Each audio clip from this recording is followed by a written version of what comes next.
In our way.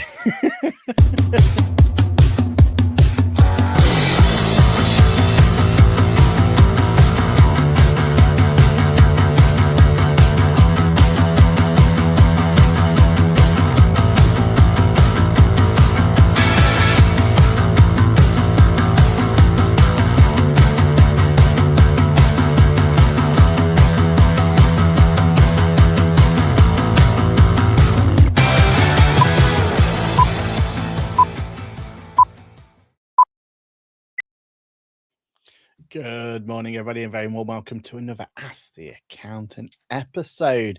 This is episode number 194. The date is the 20th of July, 2026. I'm one of your hosts, Sam Patrick, and with me, as always, is Mr. Johan Gorey. Before we go and talk to Johan, though, let's talk about our admin we have to do. So, first of all, hello and welcome to Ask the Accountant, part of the Ask the Accountant Network, podcast community for accountants, bookkeepers, supported by our Patreon community.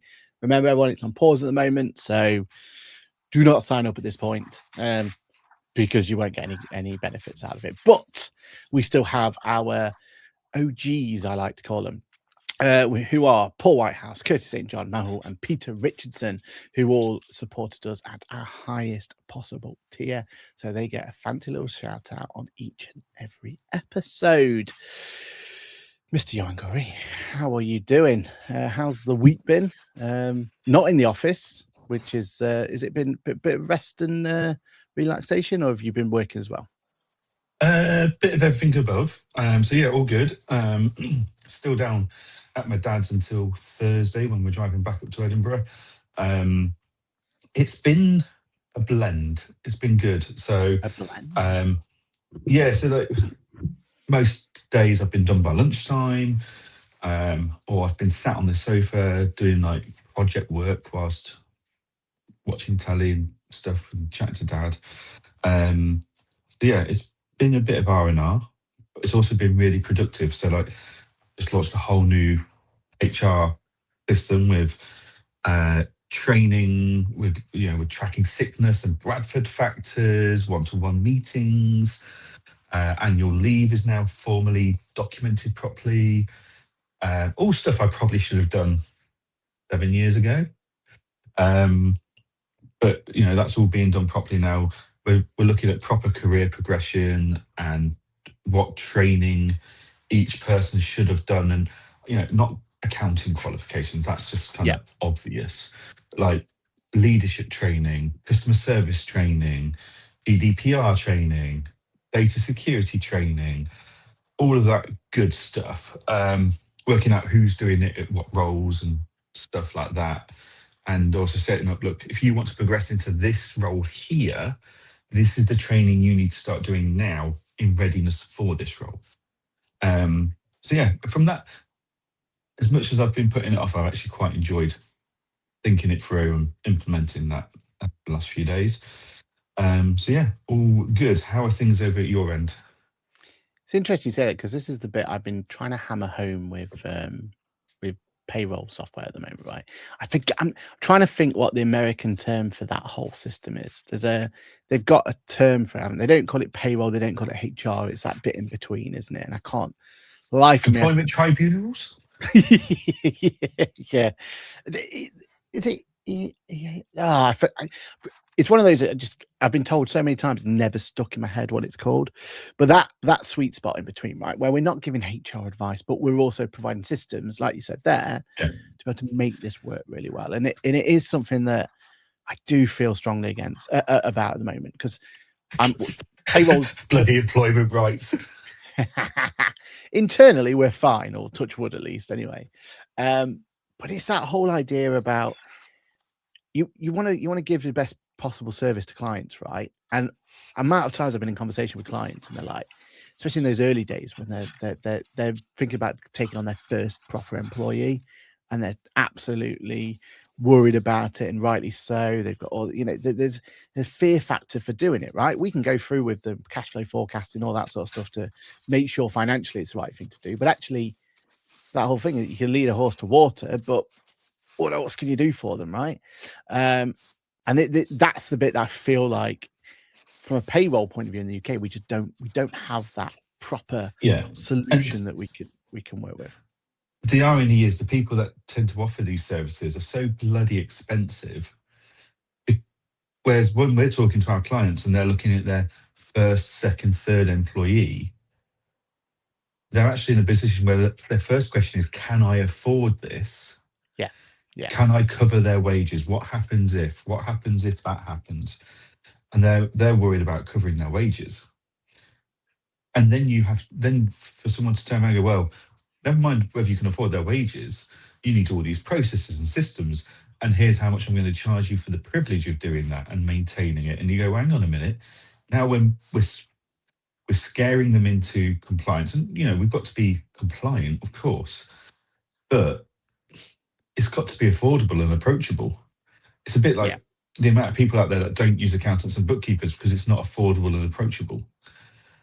There's even more of those people not using HR systems, processes, experts and stuff because it's not approachable, it's not supported, it's not affordable. So I've not got any plans at this time to spin this off into a new service. This is purely internal. Yeah. But it's you and I have discussed this many times over the years of how payroll is just a scraping of a barrel price for the minimum standard to keep HMRC compliance happy. And actually, there's so much more value for our clients out there if we can justify the price point to that value and make it work for them. Yeah, but that's the narrative we've got to change, right? Like we've said it before, it's American, Australian know what to do. They put value on payroll services. Here in the UK, we are struggling. There are a few out there who are doing it amazingly well, but they are not. They're the exception, not the rule. Yes. It's a shame we can't do a beautiful segue into because what you've said there really relates to what we were talking about the week. But let's talk about the most important part of the show, which is you guys. It is the comments that have come through. We've got Kirsty St. John, who was first here at 8:30 a.m. said, good morning, everyone. Sunny and chilly in March. Good morning to Cheryl CPS Bookkeeping. Good morning from a sunny South Yorkshire. Well, football won in the end. The right result in so many ways. England finished on a positive note. They certainly did. I mean, I'm not where's over that been for the whole competition? different. I mean, they were against a team that just didn't want to be there, right? So more importantly, right, England lose against Argentina in football, and we've got images of people burning Union Jacks, protests about Navy ships going past the Falklands and stuff like that.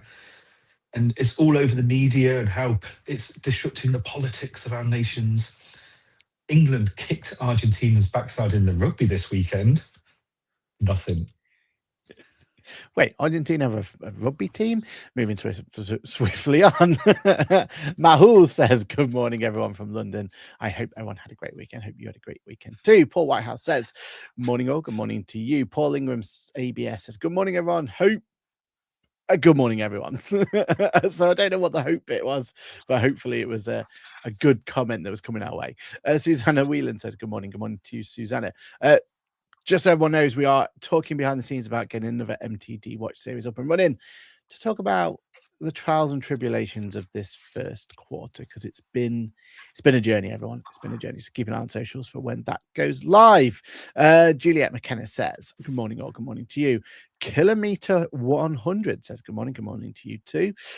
Stephanie Marshall says, good morning, gents. Good morning to you. Greg Mogford 1492 says, good morning from a sunny Sydney. Hopefully you're enjoying yourself out there. Or I think you live there actually, so hope either way you're enjoying it. Lisa Welcome back to our international listener. Yeah, exactly. Viewer. Lisa Mohalan says, good morning. And Kirsty St. John says, excellent. Enjoyed the watch series. We have definitely had first quarter issues. Oh, we won't bore it all on today's episode, but yeah, do keep an eye out for the watch. Ask the Accountant MTD Watch series coming soon. Right, let's go into our topics of the show. We've had a busy week. Well, I've certainly had a busy week. I went down to London. Got on a train. All right, Stu, calm down. Yeah, I know, right? I know. Got on a train, got over there, and went over to ICAW of all places, which was quite nice because it actually felt like my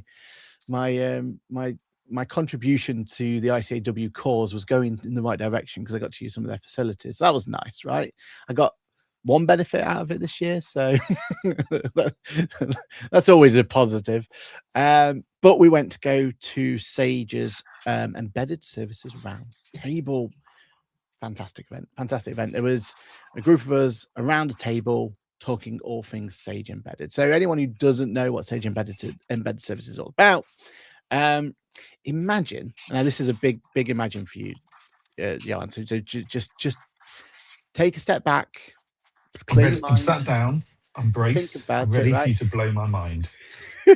Imagine you were not drinking Kool-Aid. exactly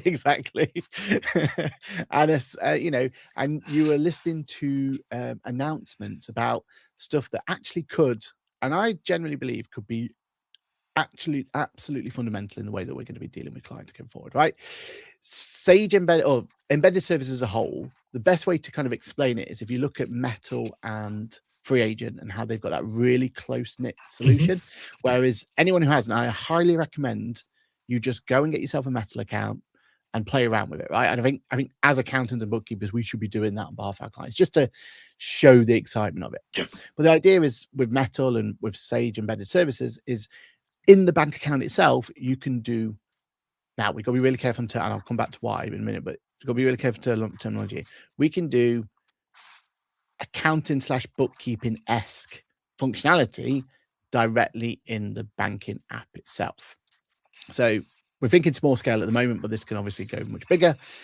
Imagine a world where your client's bank account can send invoices, can take photos and do OCR technology, can, I'm not going to use the word bookkeep, can data entry during and while still in that app, right?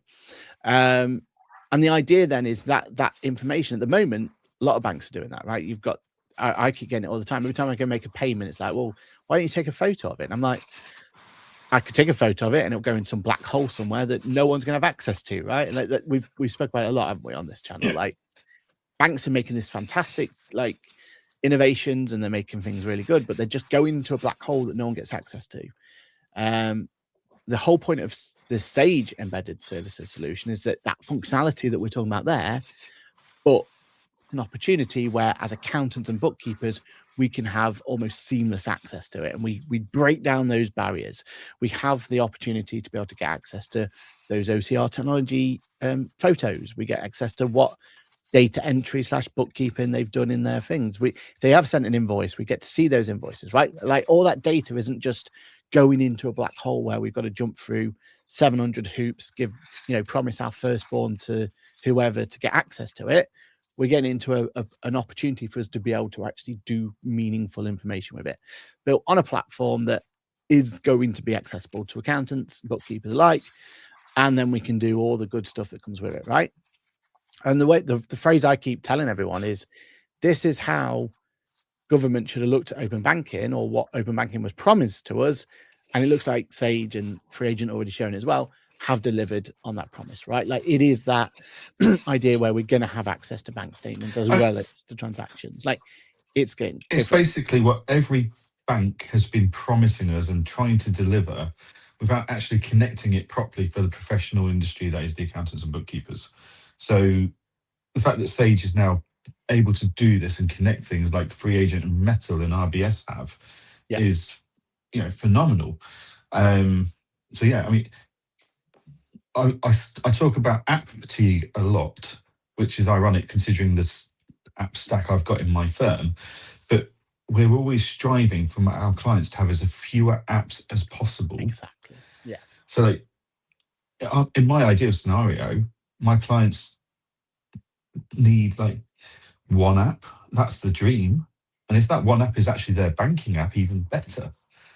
But at the moment, unless you're using Free Agent, Metal and RBS, or what looks like Sage is doing with numerous banks, that's just not a viable product, a viable option at the moment.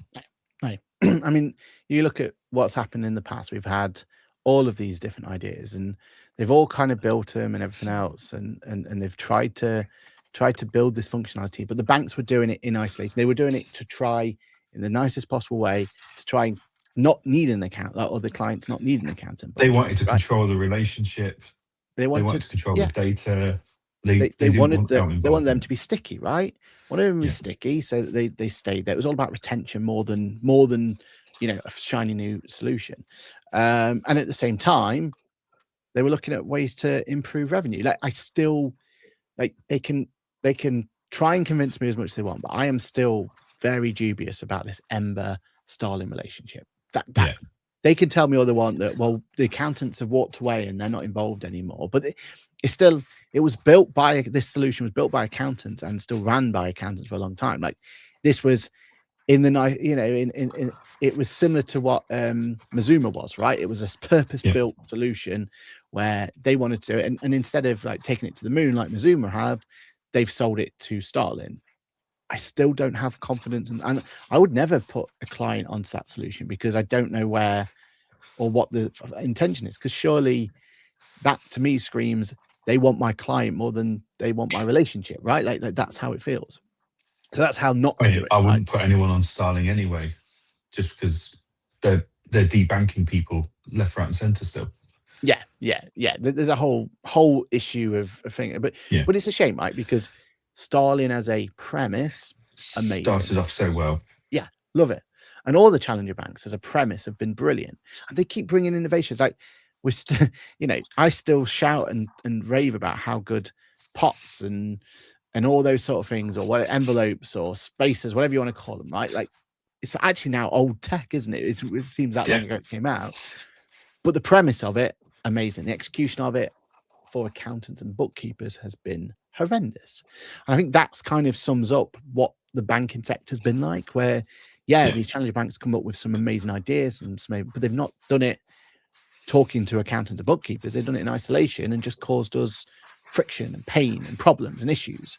And this is where I think the Sage Embedded Services and embedded services as a concept is designed to be. Like it's designed to have that collaboration mindset from day one. Like let's work with the professionals. It's not just accountant bookkeepers. What about if other stakeholders need access to that data? Let's make that data something that with consent and with the right controls and everything else is easily available without having to again give away a kidney or sell promise your firstborn to so and so just to get access to it, right? And that's where conversations like this, and that's what impressed me about this event. This wasn't a slideshow or a demo or we didn't even look at the product once, not once. This whole event was being around a table talking about what issues and problems we've got and how we would like them to be solved. It's the dream, and it sounds like it's a step closer by accounting software getting involved to try and tie up those loose connections and those loose ends, which we've been waiting 10 years for. There was some scary facts that came into this event, though. So Lucy was there. Lucy Cohen from Mazuma was there to talk about her recent experiences and social posts. So if you haven't seen it, go and look at her post that she'd recently done about embedded service, about Starling, and about how there is. But basically, and she's right, like she was upset about the fact that their terminology that was put onto it was basically you don't need an accountant if you're using these services. More to it. There's a whole post. Like to do it justice, go and look at the source material and go and make your own opinions and everything else. But TDLR, it was kind of that sort of that she was upset, and rightly so. So she kind of led the conversation, right? What's happening? And there's some really, really key facts that came out. I think we've heard this one before. Only 20% of accountancy firms are using OCR technology at this point. So that's kind of giving you a concept of where we are. That's lower than I thought it was closer to 40%. Yeah, 20% was mooted in here, right? And this is That's using worse. auto maybe this is auto entries kind of C of it, right? Yeah. So that's where that information came from. I'm not being funny. We're 10 years in, people. Yeah, I know exactly. The one that scared me the most: 30% of accounting firms file their own accounts via Companies House. That doesn't surprise me, but as you say, that at what So I was having a debate on LinkedIn over the weekend about best practice. It related to MTD it Yeah. and authorizing filings. Regardless of what the insurance providers and the governing bodies, etc., say is a minimum standard, we should all be aspiring to do best practice. And ironically, I had to leave my old job actually 9 years ago because I wanted to achieve best practice, not minimum standards. Yeah. And it was a debate we were stalemated on. So in my view, every accounting firm should be filing their accounts via accounting software as best practice. And they should have been doing this for years. And now, like 70% of our industry saw this coming. They're now mandating that it's got to be done through accounting software. So that 30% that aren't doing it are even further behind now. But the scary thing is, if you're an accountant filing Companies House, surely that means all your clients are being filed by that as well. It's not just them, is it? It's their whole client base. Surely, like, why would you have a subscription to whatever solution that you're filing and then not file your own through that? Like, that's madness, isn't it? So absolutely mental. I mean, when you do the numbers of how many firms out there, that's a lot of accountants and a lot of clients. And so my question there would be, and this is just the limited company accountants and bookkeepers out there. True. Right? God knows how many sole traders aren't using software. And properly registered ones, right? Whereas there is a lot. Well, this is my question. How many of that 30% are AML supervised? Well, I think to be on this list, they would have had to been. But yeah, outside of that, though. So if you look at numbers. Set up a limited company, a SIC code of accounting bookkeeping to it without having to prove AML registration. True. They could be consultants or something or whatever, right? They could just be getting the client's authentication code and company number and filing it online for them. Yeah. Like if I was HMRC or the FCA in the future, whoever it is maintaining AML discipline, that would be my first target was that 30% of, just out of interest, guys, can you prove you've got AML supervision, please? Yeah. And there's a reason I'm bringing these stats up, but there's another one. It was 30 to 40% of ledgers at the moment aren't connected to bank feeds. So, which I was expecting higher. To be fair, it's a number I've heard higher numbers of. I think Xero had a very similar number and now quoted at Xerocon the other week of how many Xero licenses aren't actually connected to a bank feed yet. So yeah, that all makes sense. And I mean, now they've got Xero Ultra, that number's only going to go up into it. You know what I mean? Like, it's the future of accounting, so we're fine. Moving on. But positive, and obviously this is a number I've been told Free Agent will tell us different, but apparently 78% of Free Agent users have it connected, but that's because of their their integration. Exactly, right? And then, there's another stat of 94% of people accept AI suggestions just outright. They don't even question it. So this is about like banking and everything else. But the reason I keep bringing these numbers in is because I went in there all on positivity, because I'm like, this is the future. This is open banking. Can't wait for this. Sign me up. Where do I look? We were asked to submit questions beforehand, and every one of my questions were, right, if we got a client on this, what's the upgrade path? How do they go from Sage Embedded Services to Sage whatever? Like, how does that work? How do we move them from one to another? My other question was, right, I love this whole solution, but I have been signing up left, right, and center, and I've not actually got access to any of this yet. A, because it's in beta. B, it's a bank, and we're having to jump through hoops to get to it, right? And when you think as well, like in my situation where I have 10 to 15 banks on this phone at this point in time, right? Because I have this thing about I don't want to like talk to a client or be asked a question and one of the team be asked a question, me not be able to do it myself, right? So we always get questions of, you keep asking for this bank statement, but I can't get it to you or whatever. And if I could get into the bank and just give them a screenshot or something, that solves the issue, right? So one of the reasons I can't An get easier involved, way to do that without getting issues with AML and transferring bank accounts would be to use Claude or ChatGPT to give written instructions. well, But true, okay, you do but, you. but but it's not just that. There's all sorts of reasons, Yeah. right? But like, and for content is good as well. But what I'm trying to say is, like, I understand why me as a person would struggle to get access to. I must be like high in the list of why should we give him another bank account? He's already connected to X amount over X amount, right? Right. So I get that, right? But the problem with that is I can't play with this function, this technology. And accountants and bookkeepers are exactly the same. And as good as this idea of having this one unified system behind it all, they're all going to have their, they're all going to be bespoke and different buttons and all that sort of stuff in the background, we assume. So we need a way of playing with it. So all my questions were like, right, is there any way we can have like a sandbox area where we can just see what the functionality is from the client side or something like that, right? Again, how do we move from one to it? It was all that positivity that I was going in there. And I was like, oh, this is going to be a really great, positive discussion about how we're going to make this technology even better for everyone else. I misread the room. The room was how fearful everyone is and everything is. And I don't blame them. It's just our typical industry approach to any technology and any change at the moment. It does my head in. But when you listen to those sort of stats, 30% of accountants are filing their own thing. 30 to 40% have no bank connections. What was the other one? 20% of firms use OCR tools. Like, we are so far ahead of we are the minority. Yeah, exactly, right. And yeah, we're in an ecosystem. We've got an amazing community that we have here, and we've got all the other communities involved in.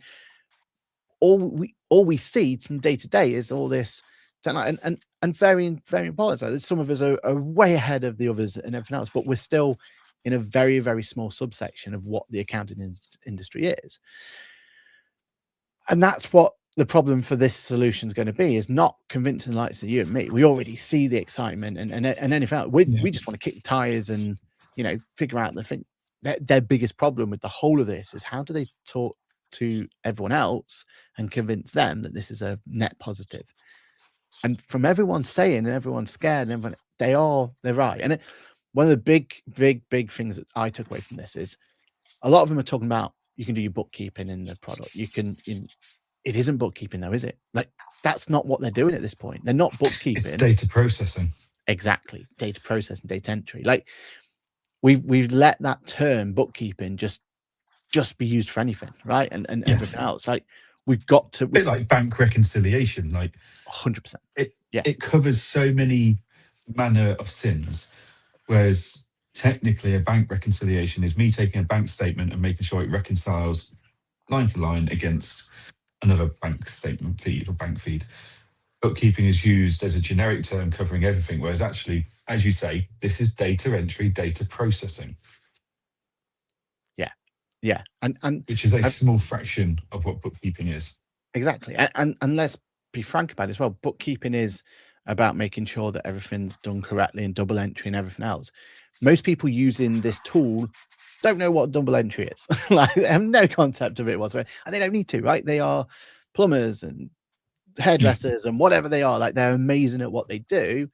They just don't need or majority of them. Some bad say all of them, right? But majority of them don't care, don't need to know, and frankly have no interest in it, right? So they're data entry. And the interesting bit is about how a lot of these, like, we go back to the Ember story, it's almost, and the reason that Lucy was so upset is because it's putting us as, you don't need an accountant bookkeeper if you've got this solution. We've seen that happening too many times with FMS solutions, haven't we? Like Intuit and Xero, they've both kind of gone down that route of like, you don't need an accountant at one point. Like, we've got you, tax is done and all that rubbish, right? But it comes back to, from a data entry point of view, they probably got it nailed. They probably got it absolutely spot on, haven't they? That you can justify data entry to a point that's clean enough to submit things here and there and everything else, but it's not bookkeeping and it's not anything else. Do you know what I mean? Like we've got to fight to get that term back. That should be our term. Bookkeeping should be what accountants and bookkeeping professionals do. Data entry should be what everyone else does, right? Yeah. Yeah. It goes back to the whole DEX auto entry or receipt bank as it was back Yeah, then, yeah, yeah. and auto entry and stuff. And it'd be the death of the bookkeeper 10 years in, and only, what was it, 20%, 30% are using it? Yeah. 20% fund is one, yeah. Yeah. And those bookkeepers that are using it, I would stake good money on the fact that they're making more profit, they service and support more clients and deliver higher value services because they're not sat manually entering receipts. Yeah, exactly. And yeah, so really interesting chat to have that conversation and again see that negativity, because I was oblivious to it. I was literally like, this is all positive. Yeah, there's this whole threat we're going to lose work because they're going to make it so easy and all that sort of stuff. But again, it goes back to what we've been fighting a long time. Like, this is about us proving that our services add value and are worthwhile, right? Like, Yeah. we're not, in the nicest possible way, we're not there to data entry for our clients. Yeah, some No. bookkeepers earn a living off doing that, but they're not earning a living for the data entry. They're earning a living for the stuff that they're putting on top of it, right? Like, especially the ones in our community, like the ones we speak to, like your Kirstys of the world, right? Like, they're not data entry people, they are bookkeepers, and they're proud to be bookkeepers, right? And the rest of the ICB community. And I feel like that was a real eye-opener for me of like, we've got to bring that turn back. Another really good point about this, because I was like again, my positivity was like, right, let's get every client we can onto this, especially the small. Let's start small. Let's start at this MTD cohort, right? Get them onto it. If every one of our MTD clients was embedded service enabled, would be laughing at this point, right? Like, a lot of the problems we're having, a lot of the issues we're having would be solved because we'd have access to that data. We can process it in our own time. We can use clever solutions to make it easier. Blah blah blah blah. We can do all that. 18% of transactions never hit the bank feed. So that was, which is, an important stat to remember, right? Like, we've got to remember it's not just that bank feed that we need to worry about. Now, there's ways around. I've been doing a lot of with a lot of my clients of trying to, like, if a transaction doesn't hit the bank account, force it to hit the bank account, right? Reimburse yourself for that expense. Have that expense appear in the bank. Do you know what I mean? Like, try and find ways to make sure that your bank account becomes your audit trail. I've been talking that a lot with our clients and pushing that. But that 80% of transactions never hit the bank feed. So what can these embedded services do to capture the transactions outside the bank? And that's, that was a really interesting conversation of how that could come in, and back to OCR technology, back to all this, like, how do we make that easy for the clients to come through from there? But it kind of ended for me on that point where I think the biggest problem here, because again, back to that negativity, that fear mongering, and everything else.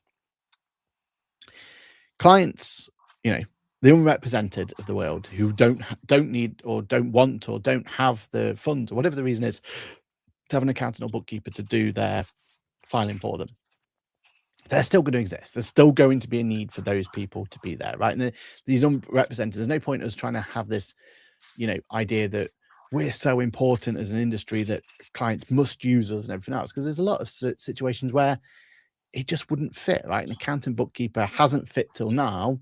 Why force it to happen later down the line, right? There's plenty of reasons why that happens, right? We could spend a whole podcast on what the reasons are why these aren't represented. But all I think we need to do is we need to make it so that those unrepresented are clearly shown that they're filing this without, or potentially without, the knowledge that they need to do it. Like, they don't have bookkeeping and accounting knowledge, they have data entry knowledge, which is completely different, right? So one of the positives that came out of it, and hopefully this kind of gets some traction, is that I think HMRC need to do better on this. Like, the MTD wise, and let's start there, because let's test the waters there while it's brand new and everything else. Like, if you're unrepresentative and you're submitting it, you should have warning buttons, and it should visually be a whole different experience to what we'll see, or what the client will see if they're approving it, or whatever it's going to be. Like, it should be a whole different experience when you've got an attached accountant, bookkeeper, and everything else. And one thing that positive out of it, because I was a bit naive, I was like, well, surely HMRC don't even know, right? Apparently they do. They've built it now, and hopefully they're going to use this information to the right thing of every submission. A, they know if they're unrepresented or not. B, they know what software that's come from and what source has come from. And there was another, they're capturing other data points at the same time. But those two pieces there, I think, will be really, really important because A, unrepresented versus not, that should be a risk factor that they should be able to take into account, right? We've all seen that for a long time. That's great. But that idea that they're now looking at what software it is, and there's going to be hopefully a correlation between, well, this software is really, really good at helping auto categorize and all that sort of stuff and data entry to a really good standard. So we're going to be okay. But this software, you know, how it got through the testing scenario, we don't know, as you know, HMRC saying, like, how did this get through? And this is an absolute car crash, right? That I think is going to be really, really useful going forward. And that hopefully is where they can start seeing like change and seeing things going through. But I genuinely believe like the only way to fix this whole scaremongering and everything else and trying to, you know, make this the right way, HMRC need to make that experience. They need to, if you're unrepresented, you need to have a whole different experience. And it's like cigarette packets, isn't it? Right? Like nowadays, rightly so, it's a big message. No one's saying it's illegal to do it, but they're saying it's not, you know, it's not advisable to smoke cigarettes, right? Because there's this big warning page on that. I think that's what we need to do with accounting and bookkeeping, isn't it? Or at least filing to HMRC and filing. But we can't mandate this stuff. That would be ridiculous. But what we can do is make it very, very obvious to people. If you are choosing to do it yourself, here's the risk factor that comes with it, and go from there. And maybe us as accountable people, we need to be shouting about that. Now that everyone knows, it's public knowledge that HMRC will know if you filed with or without a representation. Maybe that's what we should be shouting about more. Yeah, and if they know that they are filing without representation, is there a risk of higher audits and investigations and compliance checks from HMRC on targeting that audience? Yeah, exactly. Yeah. I could go on for hours on this, but yeah, I'm just. You already have. Let's move on. Yeah. Looking forward for another podcast MTD. It says Mahul, based on our MTD watch series. Keep an eye out for that. Metal aren't accepting new applications at the moment. Yeah. And I've got a whole thing about that one, Cheryl, but yeah, I'll try and simmer it down and we'll come back to it on another show. Sue says, good morning from sunny town. Good morning to you too. Clive says, good morning, gentlemen. Good morning to you too, Clive. Hope you're doing well. Okay, so it's the nuances. When is a coffee allowed code done in various ways, and those Amazon purchases, yes, clear the bank fee, but yeah, exactly. And that's where bookkeeping versus data entry, right? Like that's where it comes through. Will be interesting to see what percentage of accountants go to the industry exhibitors, exhibitions to see the new technology. I know so many that just don't know what new technology is available. Yeah, again, in our ecosystem, we believe everyone goes, right? Well, that's because we're talking to the same people most of the time because we met them at these places, right? Paul White says, most I've tried to invite to Accountex think it's just a sales event. Yeah, exactly. You've got some potentially secret news. We're not allowed to say who our source with, but apparently there's some murmurings going on of a big change coming. Do you want to elaborate more, John? Yeah, so look, Edinburgh is an amazing place to live. There's some great companies there, like free agents there. They've got an amazing office there. Down next to Waverley train station is a government UK building. HMRC are there. They've got lots of offices and stuff there. Anyway, down near Waverley train station is this like Greasy Spoon Cafe where I occasionally go and get some insights from some of my sources. But I have it on very... You're not even invited, are you? Just listening in? Yeah, I'm just sat there listening. I'm the same black filtered coffee I've had for the last 4 days. Oh no, I've got my plod. Yeah. How did my plod get there? Is that recording?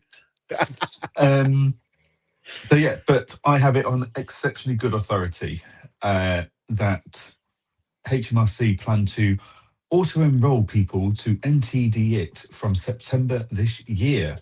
And I cannot tell you how pleased I am about this news. How much time have we and our listeners lost trying to enroll our clients into MTD It? Because especially if they're new clients or clients that we've never needed or had cause to need agent authorization with in the past, or for some reason the agent authorization's disappeared and it needs to be done again. Yeah. So at the moment, we have to take a client. Are we agent authorized for the SA100? No. Right. Let's apply for that. That's a potential 30-day wait for the letter to come through. We enter the code. Then we have to wait 24, 48 hours, depending on how quick the system is. Yep. Then we have to go into a different gateway, enroll that person into MTD It. Then we have to apply for agent authorization there with the digital handshake. Well, technically, it should have come over, but yeah. It should have come over in theory, but yeah, at times it hasn't. Whereas now, we don't have to do these applications for our clients anymore.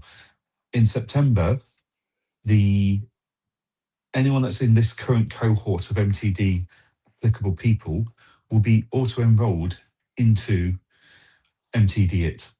Allegedly. And yeah, allegedly. Allegedly. And I am beyond pleased to hear this. Like, yeah, it's going to save us, especially with next year. Like, I've said it a few times, I think. Like, this year, like, we've got 30 or 40 people. Next year, we've got a couple of hundred people impacted. The year after that, we've got another couple of hundred people impacted.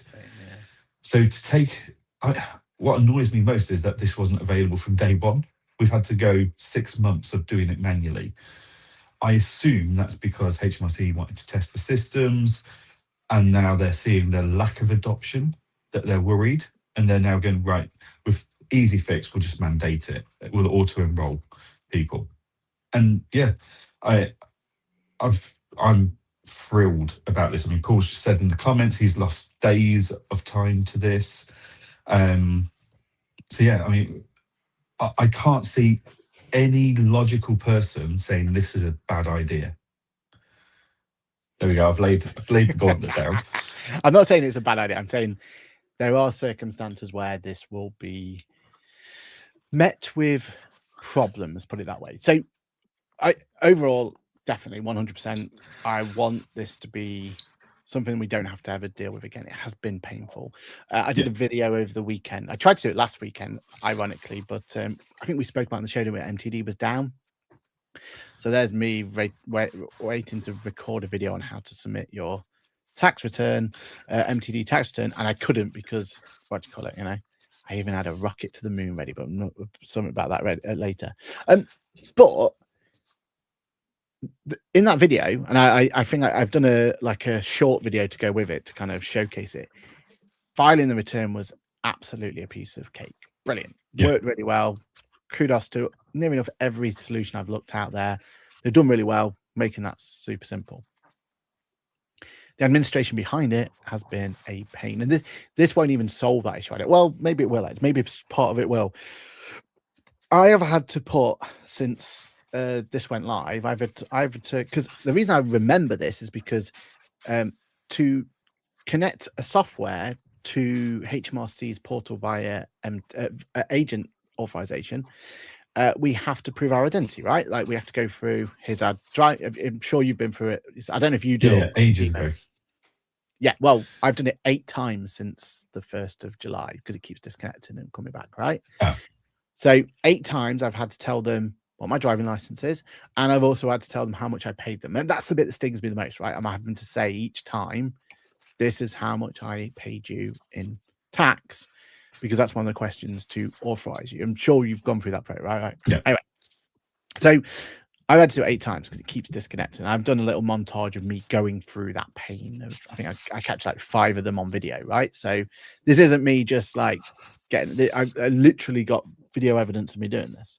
And I know I'm a different use case because I have multiple practices and I have multiple software, and I'm trying to do it as a client and as not the client. And there's all sorts of, like, I'm kicking tires like I normally do, right? So I'm doing different scenarios and everything else. So I'm not the, your typical use case, but part of it is because of stuff like this, where we're unsure, have they mandated, have they not, have they already gone through, has the client done it themselves? And the client can tell us they've done it. We've not got an easy way to be able to properly check Have they that. done it right? Has it been accepted? Yeah. Like, And then, yeah, we can put, what is it, put the national insurance number into that portal to have a look and see if it comes back yes or no. But then, like you said, what about if it's not, what about if they have put it in, but they haven't mandated? Anyway, so you're right. Loads of positivity come for it. But I've got, or not my clients, but I know of clients who they are refusing to do MTD. They're just saying, I won't do it. I'll take the fines and everything else. I want to do it the old way and everything else. As soon that's as they fine. They move, can still refuse to do it, but but they'll be auto enrolled. They're just now auto enrolled in the system, ready to be fined. but once they enroll, they can't get back to that old portal, right? They can't use that. Well, they can go back, but they can't do any future postings on that old portal. That's where this could be problematic. That attitude is stupid.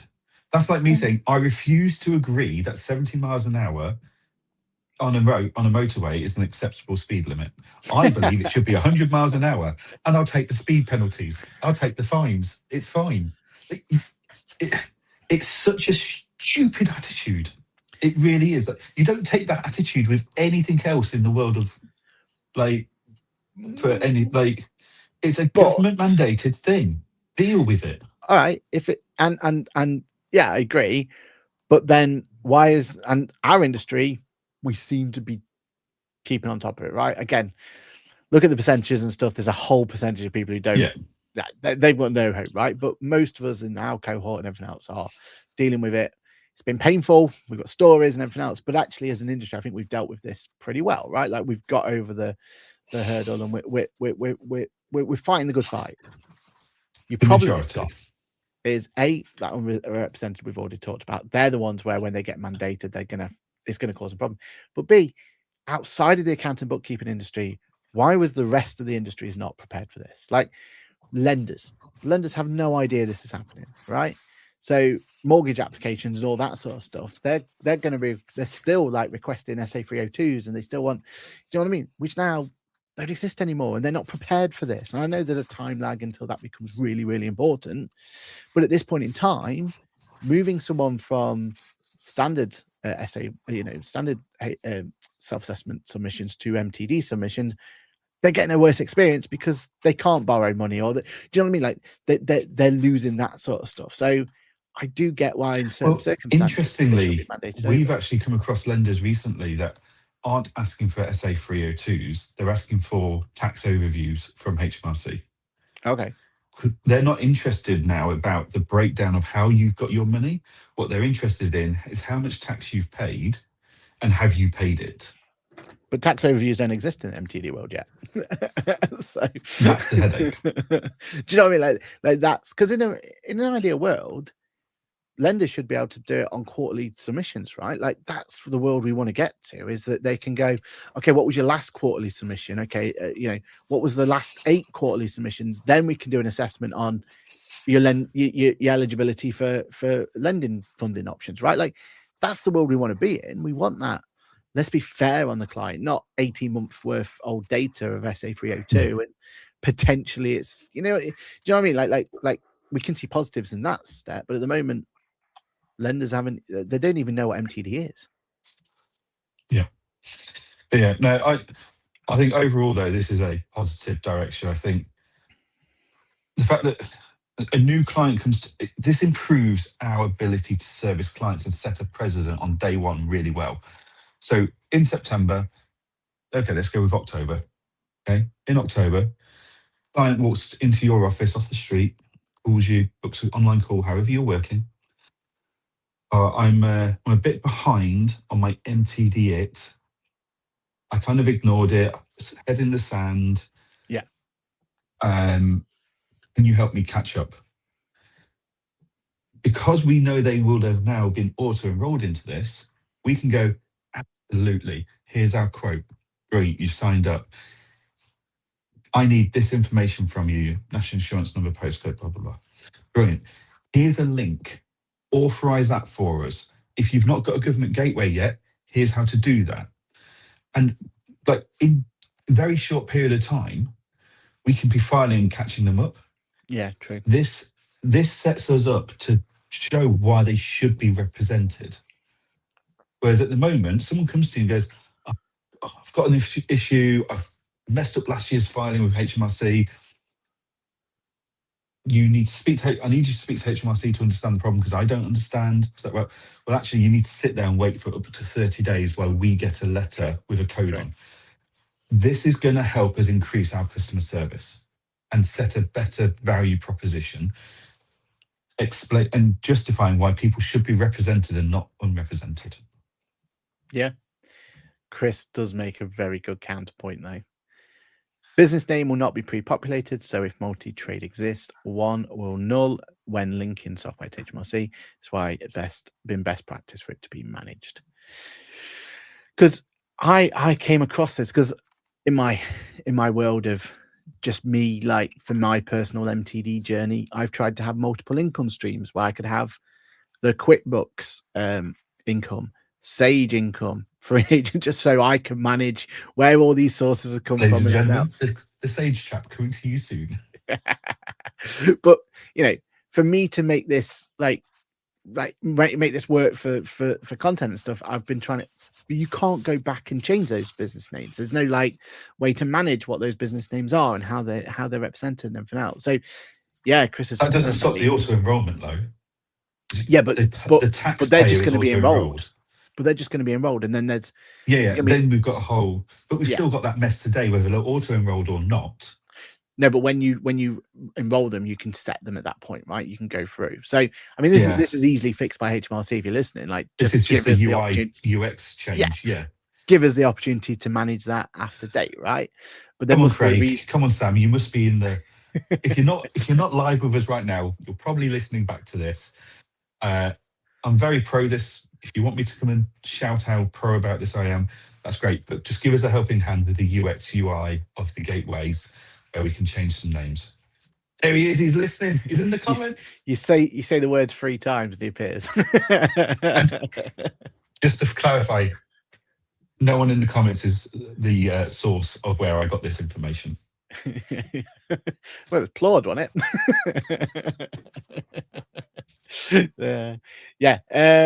I've had to reconnect Sage and QuickBooks, says reconnect. Kirsty says, something's not quite right at this point. And again, maybe like me and Kirsty in different things where we're trying multiple softwares and stuff. But yeah, I've had a pain in doing that, in getting that connected. Unfortunately, most don't care. Fines are not always the best deterrent.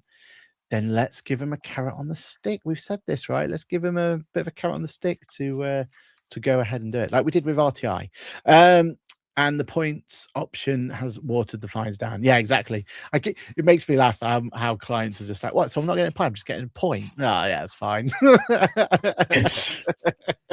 You do realize that multiple points has a far substantial penalty fine than what you got in the before. Like, it's fine, it's a point. What's the points being prizes, don't they? So go through that. Sam says there's a lot to unpack here. Well, maybe we should have a further conversation, Sam. All right then. Maybe you need a more positive, embracing advisory board that is telling you where it's all gone wrong and why we don't want to do this. There should be people going, great concept, love it. Can we just change this, this, and this to make sure that concept is delivered well? Yeah. Which is where open banking failed miserably. So maybe they should learn from that. Great concept. Terribly executed. That's not fair. I mean, it's still better than those days when we had to have that authenticator app and we had to put the authenticator screen scrape. And Never mind the app, that little bloody key in code password thing. I've left my dongle at home. Yeah, so I can't reconnect it. I was about to show one, but I couldn't find it. Yes. Quick final one. We spoke about at the beginning of the show about embedded services, and we spoke about the fact that FreeAgent have already shown the way on how to do an embedded service-esque solution, right? Well, they also showed the way of how to file MTD in space. And it always bugged me because you were the one who said, Aaron, you filed your MTD via VR. Wow, that pales in comparison now. So it's always been one of those things where I felt like Free Agent were coming after my crown. I was like, well, how do you do a novel way of filing MTD? And they went to do it in space. So I have tried to think of ways to do this more, more impressively and go from there. So I do ask everyone to go and watch the little video I've just done of how me, Vinny, and Bailey went off to the moon to file an MTD submission directly from there. And went from there. Now, the reason I want to bring it up was two things. Number one was to make people fully aware that I have no beef with Free Agent. If anything, I feel like they're one of the few vendors out there who could take this as a bit of friendly banter and friendly everything else. But B, it's because I am loving at the moment playing around with AI generated content. Like there's a whole conversation of if it's right or wrong and all that sort of stuff. But actually just getting down and playing with this and like creating concepts and everything else, that short, I think it's like a 1.5 minute video or whatever, was a painful experience to go through.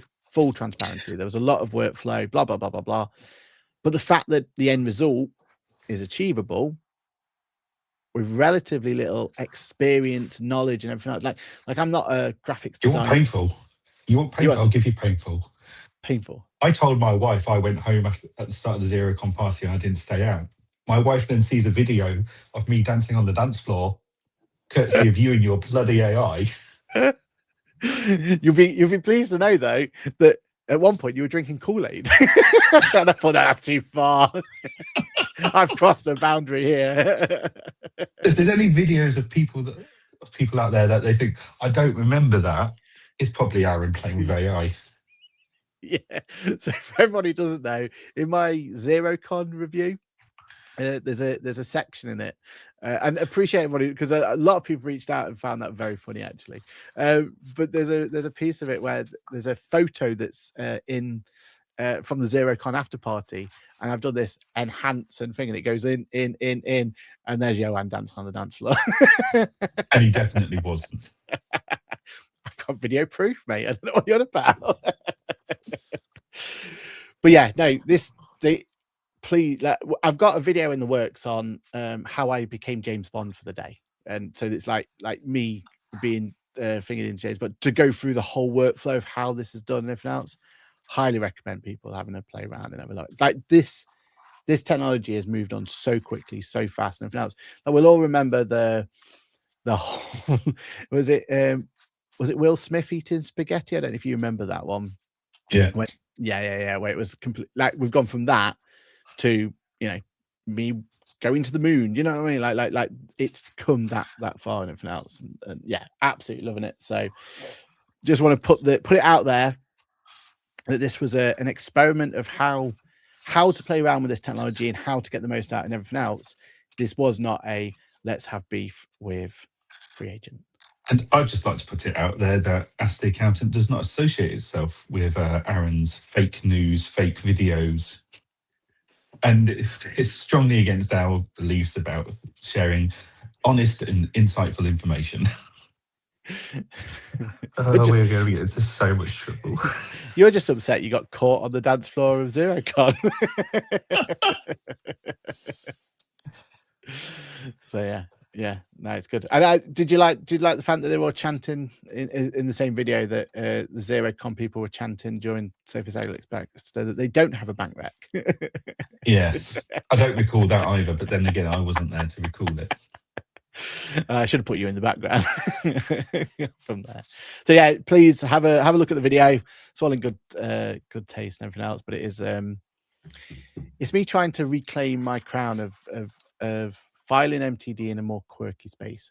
But it does showcase how quick and easy the filing system was, because actually filing it took 10 seconds, if that, like a couple of clicks, job done, off to the races we go. Johan, what you got planned for this week? Go for it. Another week working from my dad's, traveling back on Thursday. I've got a few meetings and calls, but nothing major. Let's see what other productivity I come up with in between times. Good. Yeah, I'm going to jump back on my vlogs this week. I've missed doing them. So didn't do any vlogs last week because I was technically trying to take some time off, but I'm going to jump back on them this week. Awesome. Looking forward to it. Lol, I use free agent working as my argument. Don't get me started on this, Kirsty, because part of my exploring all the different softwares and everything else, I've had some interesting results coming through from different software providers. We're not all submitting the same numbers, which is scary to think. Oops. But that's one for another day.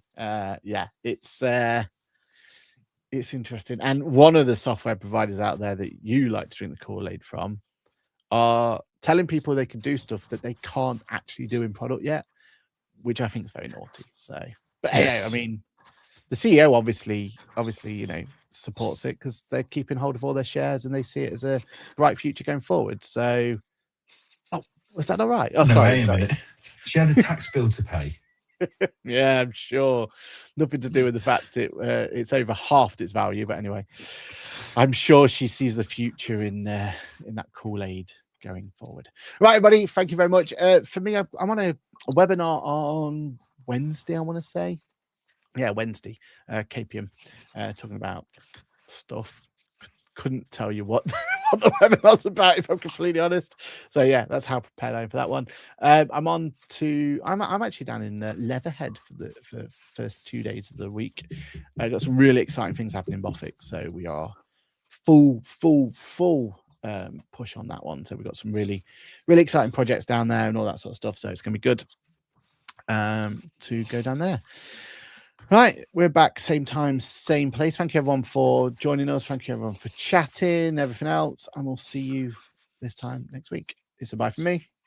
And a goodbye from me. Bye.